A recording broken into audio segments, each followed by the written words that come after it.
So, welcome back to the Women of Wellness podcast. I'm Bryche Taylor. Today, we're diving into a conversation that really touches the soul, my soul, and many souls.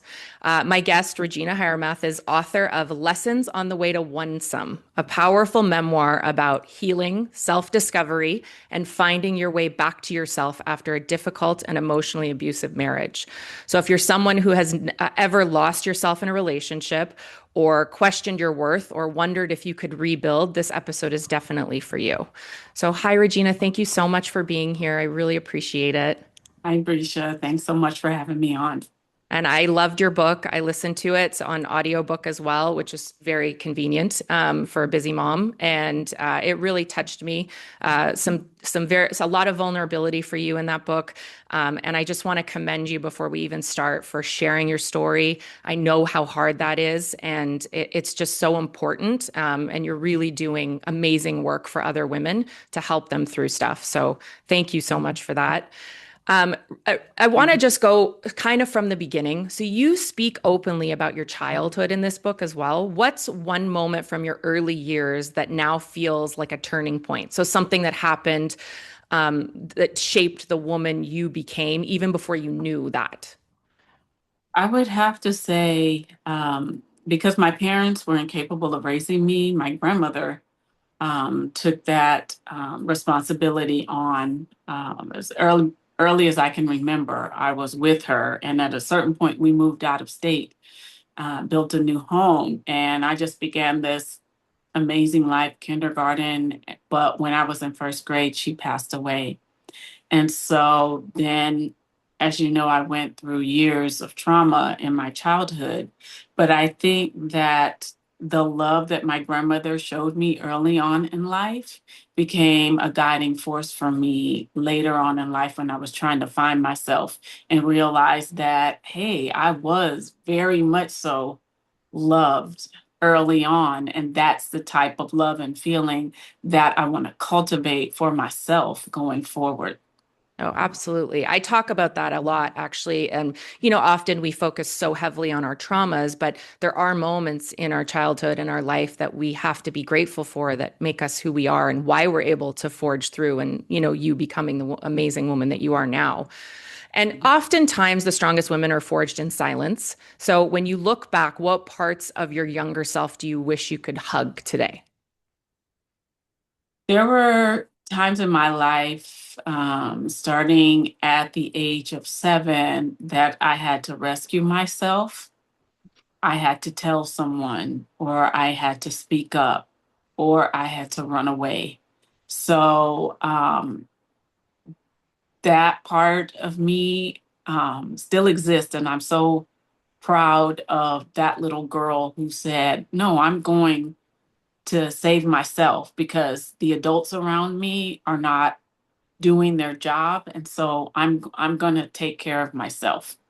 I love that. And in Mhm. therapy, possibly, did you do some work where you went back to your younger self? And because I know I did some EMDR therapy for my younger childhood, and you definitely you look at that younger version of yourself and you want to give them a hug. You want to grow into the woman that would have protected that younger version of you, right? Right. I did a little bit of work, just kind of exploring my childhood with therapy. I also journaled about the things that happened to me, but most importantly, during the time of writing this book, it gave me the opportunity to lay everything out and see how it was completely see how it was interconnected. And so um, the book writing process was the final piece of my recovery.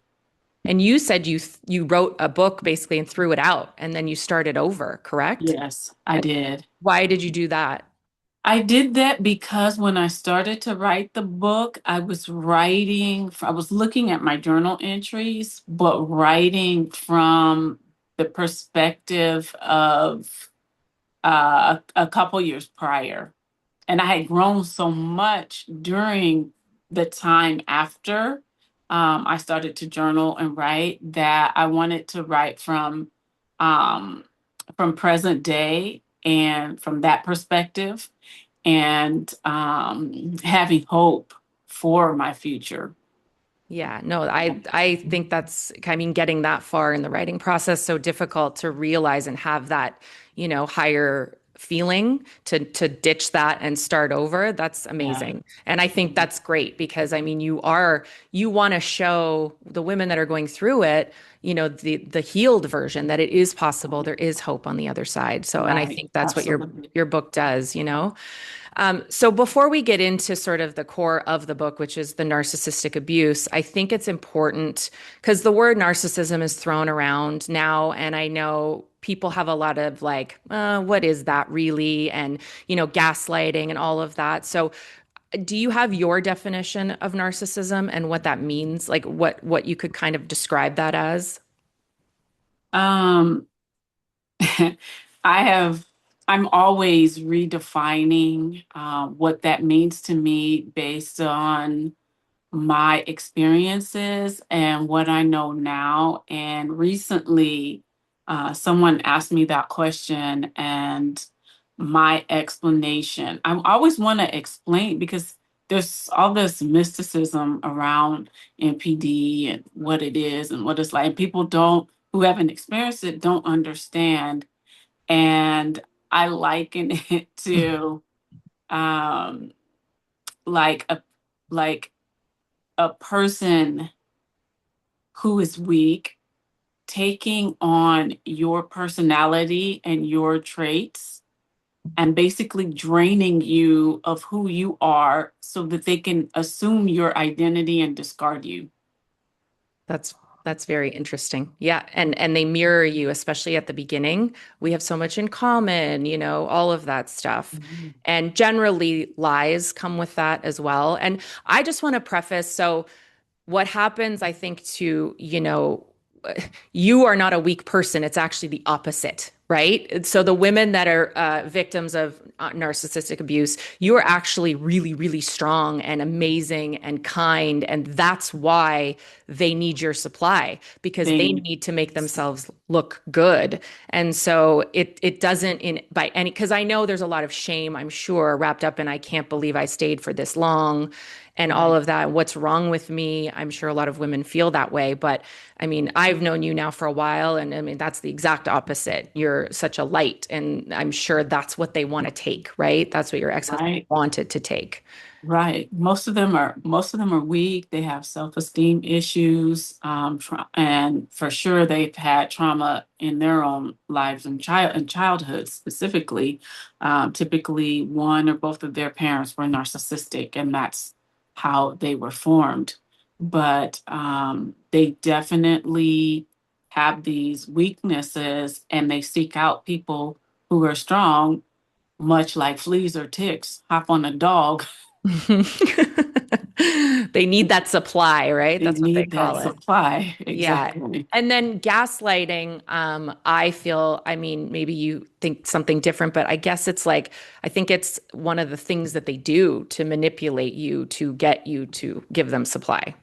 Right. Because they, the only way they can take control of you is to make you doubt yourself, your mind, your thoughts, your feelings, your opinions. Hmm. And so they praise you in 1 minute and then they criticize you the next. So it creates this imbalance of security for you. And eventually you find yourself completely doubting everything you think and doubting the things that you say and your resolve, your boundaries, everything just gets thrown off because the whole point of what they do is to throw you off guard and put you in a place of vulnerability so that they can just assume,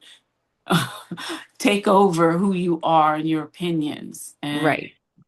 And what after I years did. of that, it's like it chips away at you eventually. And even the strongest of women, that's hard. It's hard to you start just making excuses and you're living this life and then you're in a cycle. And I know you said you suffered physically with, stomach issues and all of that. And that's often the case, People really do it. The body does keep the score, on what's happening to you physically.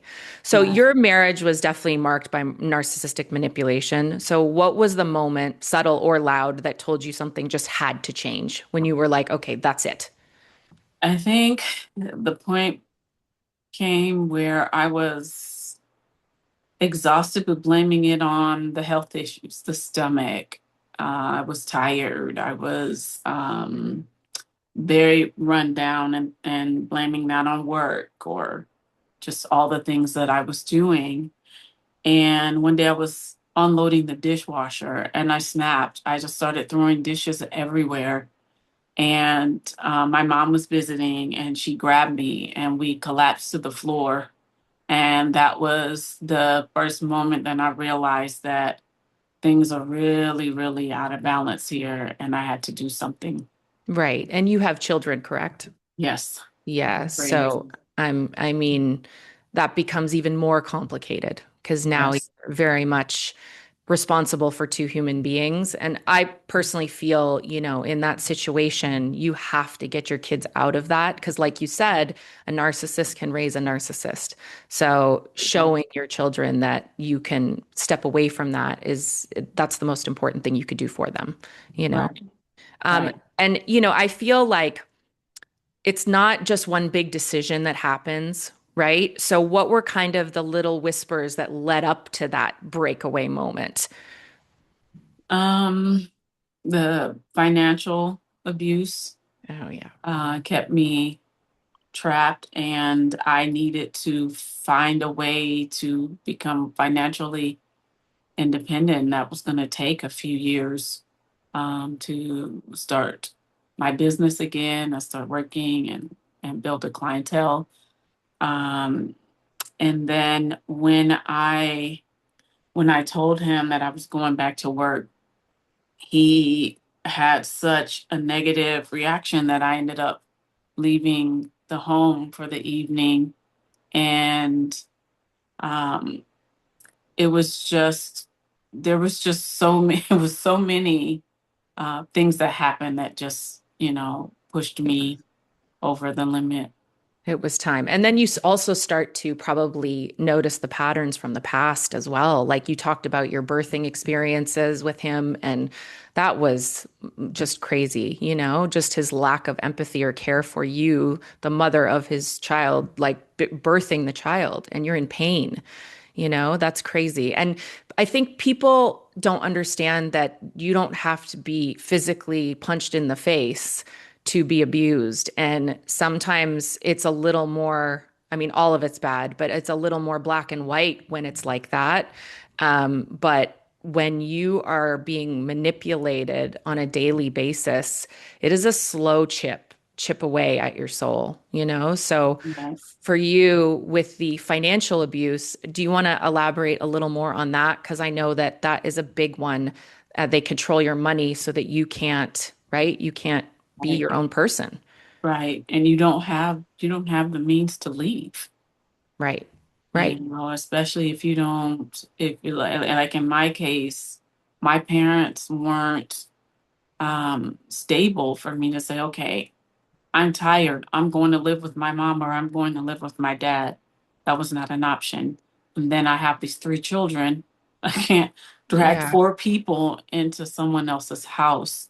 So it just, he was controlling the money and how it was spent. I felt like I had to provide an Excel spreadsheet every time I went shopping. He asked for receipts, and he wanted to know every dollar that I spent.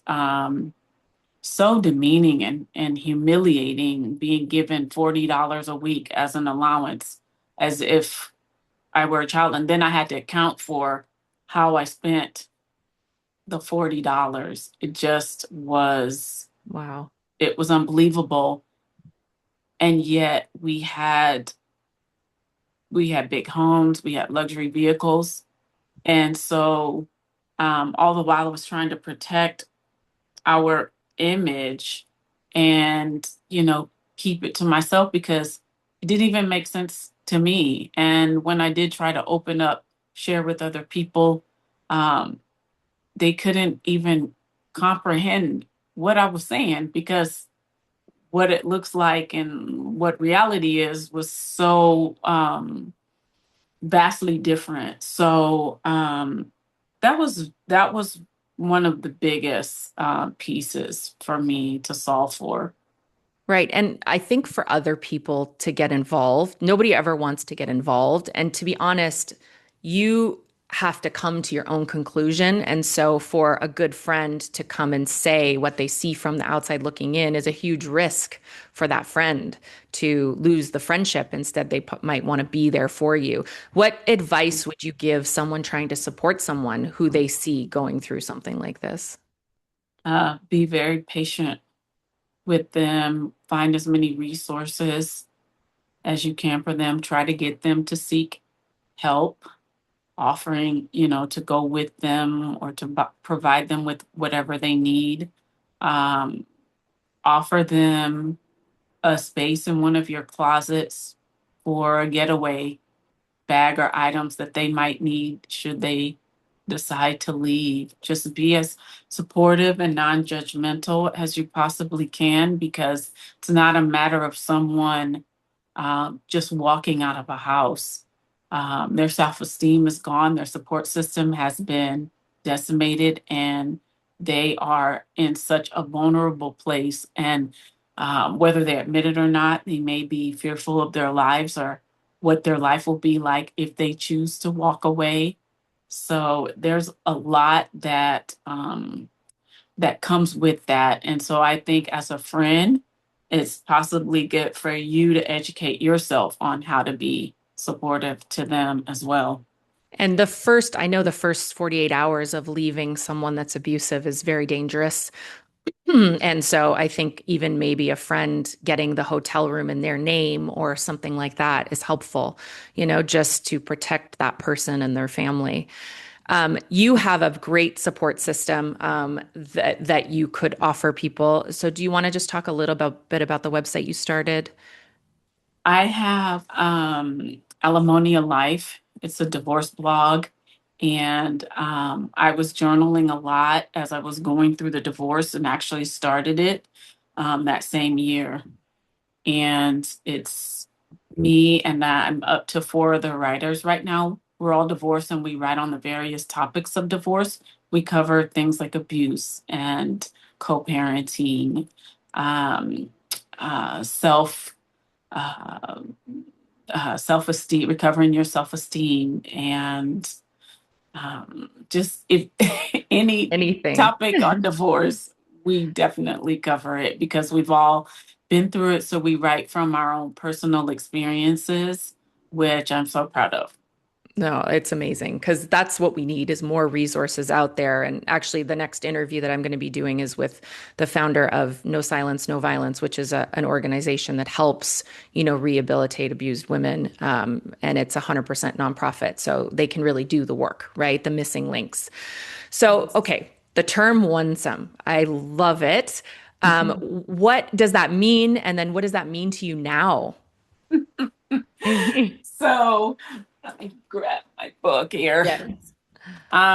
I was writing the book for it took me about a year and eventually brought on a consultant who helped me, just gave me some guidelines and just really became a huge support and um, helped me through this really rough but beautiful journey. And One Some is a journey back to oneself, a destination that one arrives at once one has been freed from the confines of life and has made the necessary transformation. Onesome is not a feeling of loneliness, but rather a feeling of being home within oneself. And the I thought the title would come early on as I was writing, but I was near the end when I got the title, and I was so excited.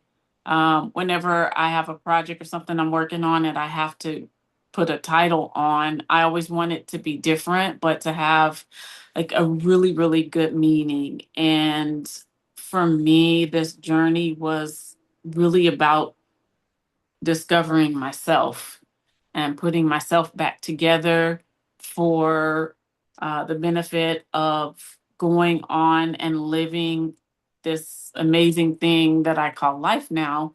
Because I feel like if you leave something or someone, the whole purpose of leaving, being free, is to um, return to yourself and be the best version of yourself so that you can continue on in life free. Right. Like we shouldn't free ourselves to be entangled Right. again. Right. And how much So is your freedom worth, right? So that getting out and making those sacrifices financially at the beginning, that's the hardest part, but it's true. You've really there's no price tag on your freedom, so you have to make the best of it.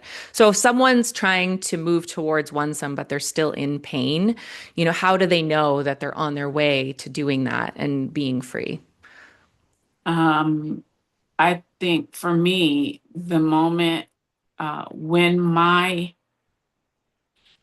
when my desire to be free overrode my fear of what life would look like. That Okay. was the moment when I knew, like, I'm not fearful of how I will survive financially. I'm not fearful of being lonely. I've been lonely in this marriage for many years. Right. I'm not fearful of breaking up my home for my kids' sake. They need me happy and whole Hmm. to help them. So when our desire to be happy and whole and heal overrides, it needs to override that level of fear that's unfounded. Right. And the need to please, right? Mhm. So, yeah. Okay. So, and you said you use therapy, journaling, self-care, and reflection. Which one do you think sort of helped you the most or sort of cracked you open the most to healing? I think it was a culmination of all those things coming together, like not thinking that one thing could help me. There were many days when I was on my closet floor with the door shut, just crying. There were days when I had music on and I was singing and dancing and just having a party for one. Journaling was very, very therapeutic because I could just talk and unleash and let it all out and really challenged some of those things that I was writing about. How does that play into me being happy and whole if I'm still holding back or still um, if I'm still being very down on myself Right. about the past? So journaling was a huge, huge piece.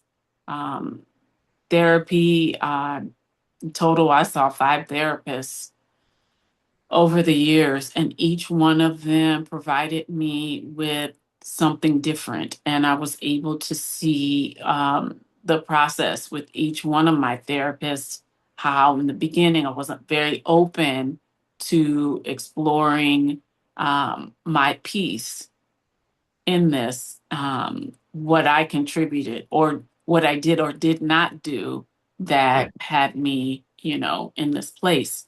And so with each therapist, I became more and more open to exploring parts of me, my past, and just how I wanted to go forward in life and be happy and Right. fulfilled. And I think accepting that you were where you were at when you were there and forgiving yourself for that and making those choices. I mean, obviously you were young, and we have only lived so much life and you make those decisions to stay and it's very foggy. So, but like accepting the part in it and being okay with it is probably the Right. best feeling, right? Absolutely. So if a woman is like listening and is still in survival mode, which we all know what that feels like, what is the first thing she should give herself permission to do? I think that she should give herself permission to forgive herself. Yeah.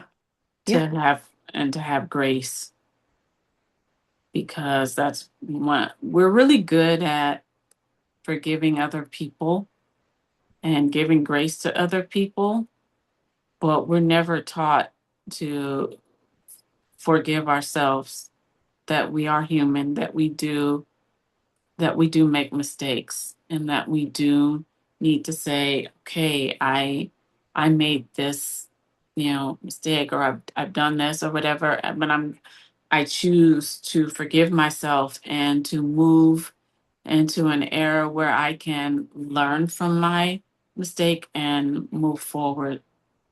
Yes, that's amazing. And I think I always say, would you speak to your friend like you're speaking to yourself? Right. So if your friend was you, what would you tell her? Right. And it would probably not be the same thing you're telling yourself. Right. So many women lose their identity in their marriage, especially when it's an abusive, narcissistic marriage. What did it feel like to kind of meet yourself again after all of the work and getting away? It was so amazing. It really was. It was beautiful. It was courageous, and I loved the person. Um, I read about in my book, being so excited about a swimsuit that my grandmother made for me when I was like 6 or 7 years old. And there are moments in my life now where I feel like I'm 6 years old again in that little white embroidered swimsuit. And that's when that image comes to my mind, I know that I'm in a place of happiness, that I feel fulfilled, that I feel courageous, and I feel empowered. I love that. So I know we're talking a lot about emotions and feelings, but I think what's really important to talk about is the logistics of rebuilding. So, yes, emotionally, we talked about financially, spiritually, like how do women go about it? Actually leaving, like the physical. Okay, I saved money, I paid a lawyer. Like, what exactly were your steps to get yourself out? Um, I the first thing that I had to do was to get my mind get my mind together to file, and that was a really, really difficult hurdle to get over. But once I realized that the only way forward was out, then I was okay. But I just and I was grateful for the opportunity that I had, because I filed 2 months after COVID hit. Oh, wow. So the world came to a halt. Most people have to sort through all of the stuff of divorce while working and taking kids to school and to sporting events and social activities and things of that nature. But for me, um, I thought I must be the unluckiest person alive to file for divorce, and then COVID hit. But then I had this epiphany that, people go through so much when they're filing for divorce. And here I am in a space where the world came to a halt. And I used that time to sit in silence, and to journal and think about what it was that I wanted for my life and how I was going to, go about it. And so I went out and I started looking for places to live, and planning to move out. I made the decision to, after filing, and I know this isn't the case for everyone, but I made the decision to stay in the home for about 5 or 6 months after filing, so that I could take my time to get my ducks in a row. And though it was not easy, I learned a lot about myself in the process, and how being silent is a powerful tool when someone is really angry with you and saying all of these things. I got quiet, and began to speak words of encouragement to myself in those moments, understanding that this 5 month period is vital for me to be able to launch properly. Yeah. So, And do not engage, right? With no. when, yeah, you can't engage. And I know you told a story in your book about just being in a restaurant and how you handled yourself.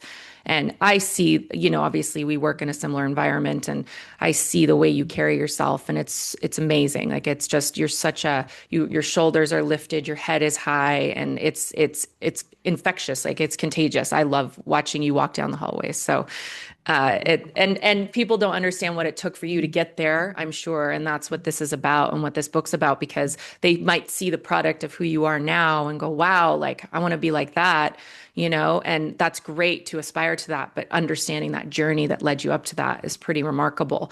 Now, business, Mhm. you own your own business, right? And so do I. And I work with women. I help women start light therapy wellness businesses and try and get them on their feet just for similar reasons. And so, what lessons would you say you learned from having to restart your business? Do you credit it for helping you kind of get out of that marriage, giving you independence? It definitely gave me independence and made me feel fulfilled again after years of hearing what I wasn't. I was starting to create what I was. And so that was very powerful. And then, you know, spending time with women, my clients, and, helping them and making them feel good about themselves was very fulfilling as well. So, Yeah, they teach you, don't they? yeah, absolutely. Sometimes listening to other people helps you through your problems as well, Where I say on my bio, we're all more alike than we realize. And for me, I take just as much from my clients as I give to them. So it's definitely women supporting women. So I think that's so great that you were able to have your business. And would you encourage other women to lean on, their work support system if it's possible because I feel like for me, owning a business gives me empowerment. You're taking responsibility for your finances. And I just finished an interview with a financial coach and how important it is for women to do that. So, do you feel like that's a really good idea for women to sort of lean on that? Absolutely. I think the more support you have to help you become financially independent, the better off you're going to feel, the more chances you're going to take. And it's just rewarding So to rewarding. Yes. come from a situation of being financially controlled to being responsible for And it yourself. it proves to you, right, that you can do it because you've been told for decades that you can't. Yes. So, and all you have to do is just do it and you realize very quickly that it's possible, right? And that's Mhm. affirmation enough, right? Right.